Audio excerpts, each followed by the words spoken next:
Terberkatilah Raja Israel. Dan Yesus menemukan seekor keledai muda dan duduk di atasnya. Sesungguhnya Yesus memilih duduk di atas keledai. Hal tersebut bukanlah suatu mukjizat. Hal tersebut bukanlah sesuatu yang luar biasa. Namun kerumunan itu ada di sana dan mereka datang dan memuji Yesus dan berkata, terberkatilah ia yang datang dengan nama Tuhan. Berapa banyak pemimpin yang datang ke Yerusalem? Berapa banyak pemimpin ke Yerusalem dengan menunggang seekor keledai? Pada zaman sekarang para pemimpin datang dengan naik mobil Mercedes. Hanya satu pemimpin dari 100 pemimpin. Ramalan ketujuh, Yesus meramalkan kehancuran gereja. Ia sendiri yang memberikan ramalan tersebut. Yesus berkata hal itu akan terjadi pada suatu waktu pada 30 Masehi. Pada saat Yesus keluar dari gereja, salah seorang pengikutnya berkata padanya, "Guru, lihat, betapa itu bebatuan yang indah dan betapa bangunan-bangunan yang indah." Dan Yesus berkata, "Apakah kau melihat bangunan-bangunan yang luar biasa itu? Tidak akan ada satupun yang akan tersisa yang tidak akan dihancurkan." Dalam kenyataannya, sekitar 40 tahun kemudian pada abad 70 Masehi, seorang jenderal Roma, Titus, menawan Yerusalem setelah pengepungan yang lama. Titus berniat untuk mempertahankannya, namun kaum Yahudi membakarnya. Karena kaum Yahudi memberontak, maka wajar bila mereka dihancurkan. Jadi, menurut saya satu peluang dari 5. Ramalan ke-8, Mesias akan disalib. Dalam Mazmur, David menulis pada tahun 1000 sebelum Masehi, sekelompok orang jahat telah mengepungku, mereka memaku tangan dan kakiku. Namun Yesus, David, tidak meninggal seperti itu. Ia meninggal di tempat tidurnya, tangan dan kakinya tidak dipaku. Lukas memberitahu kita kenyataannya. Ketika mereka datang ke tempat yang disebut The School, mereka menyalib Yesus bersama dengan para penjahat. Satu orang di sebelah kanan Yesus dan seorang lagi di sebelah kirinya. Pertanyaan kita adalah, satu dari berapa banyak orang telah disalib? Menurut saya, 1 dari 10.000 orang. Ramalan ke-9, mereka akan membagi pakaian-pakaiannya dan mengundi jubahnya. Kembali ini adalah perkataan David. Mereka membagi pakaian-pakaianku di antara mereka dan mengundi jubahku. John memberitahu kenyataannya pada bab 19, sesudah prajurit-prajurit itu menyalibkan Yesus, mereka mengambil pakaiannya, membaginya menjadi 4 bagian untuk tiap-tiap prajurit 1 bagian, dan jubahnya juga mereka ambil. Jubah itu tidak berjahit, dari atas ke bawah hanya 1 tenunan saja. Janganlah kita membaginya menjadi beberapa potong, kita undi saja. Berapa banyak penjahat yang akan mendapat pakaian yang tidak dijahit itu? Anda dapat memutuskannya sendiri, namun menurut saya 1 dari 100.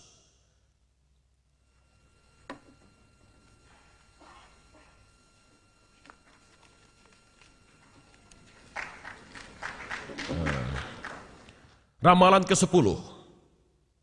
Meskipun tidak bersalah dalam kematiannya, ia akan dikelompokkan dengan orang-orang jahat dan orang-orang kaya. Yesaya menyebutkan pada 750 sebelum Masehi ia ditunjukkan sebuah kuburan dengan orang jahat dan orang kaya dalam kematiannya. Meskipun ia tidak pernah melakukan kejahatan ataupun kebohongan apapun dalam kehidupannya, ia dikelompokkan dengan orang-orang durhaka. Matius memberitahukan kenyataannya. Mereka menyalib 2 perampok bersama dengannya. Ketika senja mulai datang, datanglah seorang kaya dari Arimatea yang bernama Yosef, seorang pengikut Yesus. Dia hendak menuju Pilate. Yosef meminta jasad Yesus.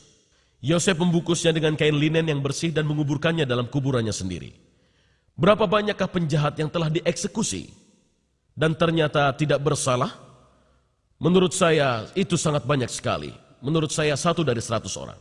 Sehingga menjadikannya 1 dari 1000 orang. Akhirnya, ramalan tersebut setelah meninggal, Yesus akan bangkit kembali dari kematian. Kembali dalam Yesaya disebutkan, karena diputus dari tanah kehidupan ia meninggal, dan meskipun Tuhan membuat hidupnya sebagai tumbal kesalahan, ia akan melihat keturunannya dan memperpanjang hari-harinya. Jadi ada sebuah ramalan bahwa Yesus akan hidup kembali. Lukas memberitahu kita, Yesus sendiri berdiri di antara mereka dan berkata, "Damai menyertaimu." Dan kemudian Paul memberitahu kita sebuah ringkasan cerita dalam Korintus 1 ayat 15, bahwa Yesus menampakkan diri pada Peter dan kemudian pada ke-12 rasul. Dan setelah itu Yesus menampakkan dirinya pada lebih dari 500 orang saudara laki-lakinya pada saat bersamaan. Kebanyakan dari mereka masih hidup. Kemudian pada James, saudari tiri Yesus, lalu pada semua rasul. Hal tersebut bukanlah sesuatu yang dapat Anda nilai. Jadi sekarang kita akan melihat pada perhitungannya. Satu orang dari berapa banyak orangkah di seluruh dunia yang akan menepati ke-10 ramalan tersebut? Pertanyaan ini dapat kita jawab dengan mengalihkan semua perhitungan kita. Saya tidak punya waktu untuk membacakan semuanya, tetapi jawabannya adalah satu peluang dalam 2 kali. 2,78 kali 10 hingga 28. 28 zeros. Mari kita sederhanakan dengan mengurangi angka tersebut dengan menyebutnya menjadi 1 kali 10 hingga 28. Informasi terbaik yang tersedia dalam hal jumlah manusia yang pernah hidup menjadi sekitar 88 miliar. Kita menyebutnya 1 kali 10 hingga 11. Dengan membagi kedua angka tersebut, kita menemukan bahwa peluang seseorang yang mungkin masih hidup hingga masa sekarang dan memenuhi ke-10 ramalan hanya dapat keberuntungan adalah 1 dari 10 hingga 17. Yang dituliskan sebagai berikut dengan 17 zeros. Marilah kita coba dan bayangkan hal ini. Apabila Anda mengambil contoh negara bagian Texas, dan Anda mengubur koin-koin dolar dengan kedalaman 1 meter, kedalaman 3 kaki, beberapa dolar, dan 1 koin ditandai secara elektronis. Dan kemudian saya berkata, pergilah ke negara bagian Texas dan ambillah koin yang benar. Ini adalah kesempatan Anda untuk mengambil koin yang benar secara kebetulan. Dengan kata lain, tidak ada peluang.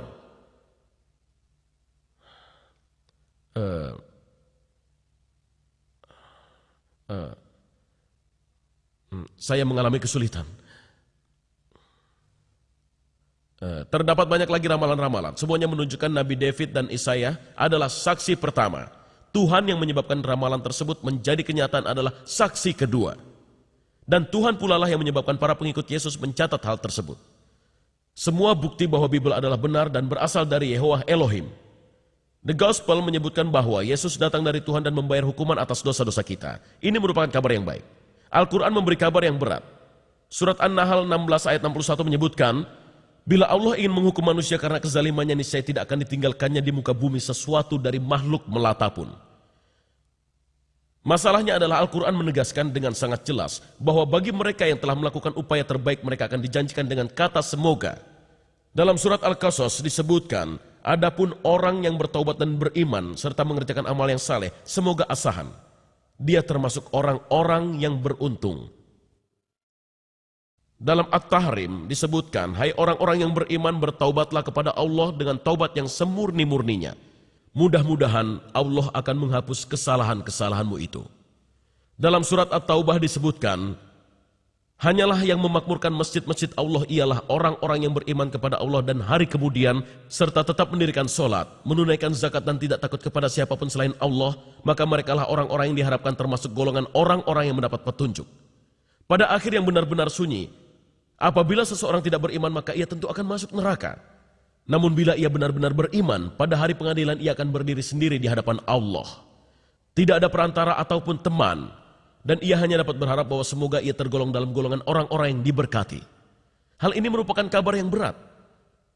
Di mana dalam kamus ini bila diterjemahkan as-sahan, hal itu mungkin, hal itu bisa saja, hal itu mungkin saja, barangkali. Dalam kamus Oxford Inggris Arab, semoga diterjemahkan sebagai as-sahan.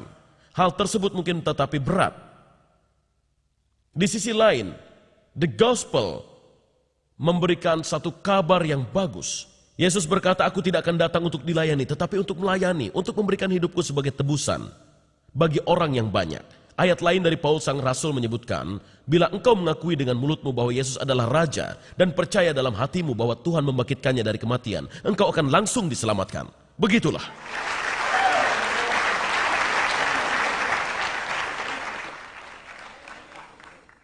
Ini merupakan berita indah yang menggembirakan.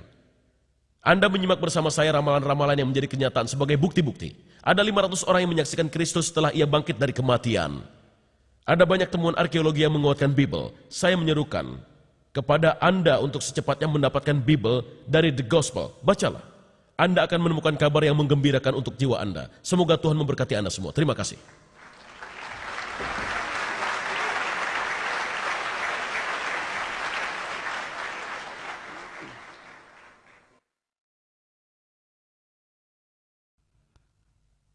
Kepada Dr. Zakir Naik, saya persilakan untuk memberikan tanggapan atas apa yang dikatakan Dr. William Campbell.